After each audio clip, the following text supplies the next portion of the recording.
కనకధారకు స్వాగతం. ఇక్కడ చూడండి, గుమ్మడికాయతో దీపాలు వెలిగిస్తున్నాం. ఎక్కడంటే ఇది న్యూ ఎంఐజీలో గాయత్రి మాత గుళ్ళో అండి.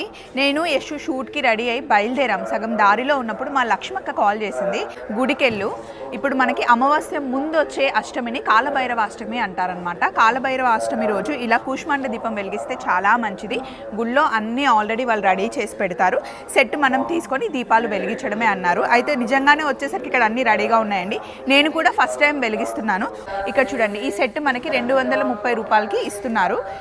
గుమ్మడికాయ మధ్యలో కట్ చేసి లోపల ఉన్న పిప్పి తీసేశారు, నువ్వుల నూనె ఇచ్చారు, నవధాన్యాలు ఇచ్చారు, ఇదేమో ఉప్పు అండ్ నల్ల నువ్వులు, కుంకుమ, పసుపు వేయడానికి ఒత్తులు, అగరొత్తులు ఇచ్చారు. ఇలా రెడీ చేసి ఉంటుందంట. ఇలా వెలిగిస్తే ఎలాంటి ఆటంకాలు రాకుండా బాగుంటుంది అని చెప్పారనమాట. నేను ఫస్ట్ టైం వెలిగిస్తున్నాను. మీరు కనుక చుట్టుపక్కల ఉంటే మీకు ఇన్ఫర్మేషన్ పాస్ అవుతుంది అని చెప్పేసి చిన్న షార్ట్ పెడుతున్నాను. ఈ రోజైనా వెలిగించుకోవచ్చు, లేదా అమావాస్య రోజైనా వెలిగించుకోవచ్చు. సో మీ అందరికీ తెలుస్తుందని చిన్న షార్ట్ చూస్తూ ఉండండి. కనకధార. Thank you.